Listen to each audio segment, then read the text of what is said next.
The private library of Sigurd Olson, wilderness advocate extraordinaire. We were colleagues at the Leech Lake Tribal College together in the science realms, and it's just really an honor that she joined us, because theater is not usually Annette's gig. But I have this way, Al says, of convincing people to do things. Build theaters. Annette will portray Rachel Carson.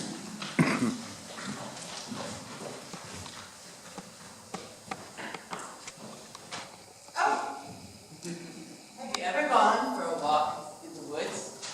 If you go early in the morning, before the birds begin to sing the day away, you can hear them begin to chirp. When I was a little girl, my mother and I would take a flashlight and we would walk into the dark, still woods, find a log and sit quietly and wait to hear the first little sleepy chirp. Soon, the woods near our Pennsylvania farm would come wide awake with bird song. These morning walks with my mother awakened in me a sense of wonder. My name is Rachel Carson. Let me tell you my story. I was born in 1907 in a small town called Springdale. Growing up, I knew I wanted to be a writer. I wrote an article, or a story, that won a $10 prize when I was 10 years old, and it got published in a magazine. After I graduated high school, I entered the Pennsylvania College for Women, majoring in English. I wrote lots of stories and articles for the college newspaper, the literary magazine, and then the funniest thing happened. I had to take a biology class. And I had the most amazing teacher who took us out on hikes into the woods. She reawakened in me those morning walks with my mother.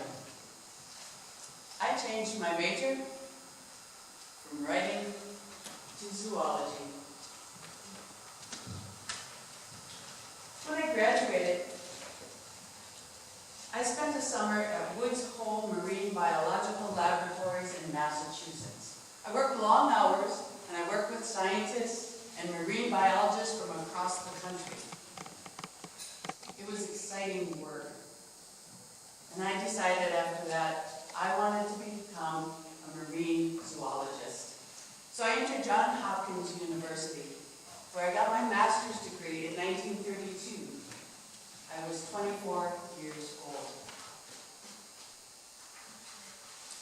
With my writing skills and my science degree in hand, I was hired by the United States Bureau of Fisheries. One of the first tasks they had me do was to create a radio series. The radio series about marine life. I'll be called Romance Under the Waters. Well, it was a good gig. I ended up working for the Bureau of Fisheries for 16 years, rising to editor-in-chief for U.S. Fish and Wildlife Service publications. In order to get a promotion within the Bureau, I needed to take a test. So I took a competency test and scored the highest of all people taking it. They were all men. I was the first biologist hired, first woman hired at the biologist level by the Bureau of Fisheries. One of my first assignments when I was with the Bureau as a biologist was to take all that information I had gathered and put into those radio segments and create a brochure, information on the marine life. So I put it together, took it into my supervisor, and he told me, you need to send this to a magazine. The magazine called Atlantic Monthly. You might have heard of it. Well, the editors at this magazine were so impressed with my writing that they asked if I would write a book called The Sea. 4 years later, my book, Under the Sea Wind, was published. I wrote 2 more books sea around us I embarked on that to explain all the new stuff we understood about the sea, the history, geology, chemistry, geography. And then, a couple of years after that, I wrote a book that was called The Edge of the Sea. I wanted to take the seashore out of the category of scenery and make it come alive. Both those books became bestsellers. But you probably know me by my most famous book, Silent Spring, which was published in 1964. In 1962. You know, a couple of years. This book was inspired by a letter I received from a friend. My friend Olga, she owned a bird sanctuary. And she was alarmed because birds and insects were dying and laying dead all over the landscape. Her land had been sprayed with DDT from the air. She asked if I could figure out and find some information on this DDT, this new chemical pesticide. So I said, sure. I asked other scientists, I looked in the research articles, reports. Soon I realized I had way too much information for an article. I was going to have to write a book. You see, DDT was a new chemical pesticide, and it was made to help protect people from different diseases that insects might carry, and also to get rid of pests that might eat our crops. So it was meant to help and be beneficial. But it wasn't turning out that way. In Silent Spring, I wrote about the devastating waste that was taking place with birds and other insects. And I cautioned people, warned them, that if we didn't take action, there might come a spring where no birds would sing. A silent spring. Silent Spring was published in 1962. With that publication, President Kennedy decided to form a pesticide committee. The committee researched DDT.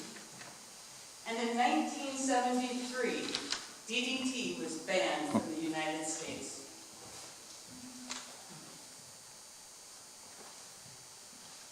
I write about the natural world because I'm passionate. And some of these things that happen to the world around us make me angry and frustrated. And so I have to do something. And so I write. If I didn't do anything, I don't think I could hold my head up and walk and enjoy nature.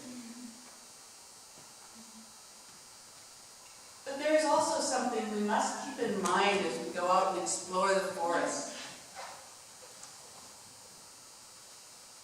There is a sense of wonder that we can all have, and every child, he or she, should have at least one adult who will share that experience of being outdoors in the woods with the child to keep alive that sense of wonder, the joy, the excitement, and the mystery of the world around us. I had such a young child, my nephew, Roger, who I would take long walks around the beach and into the woods. I wrote for him a book called The Sense of Wonder. Silent Spring was published in 1962. I was also battling breast cancer. I died in 1964 at the age of 56. Thank you.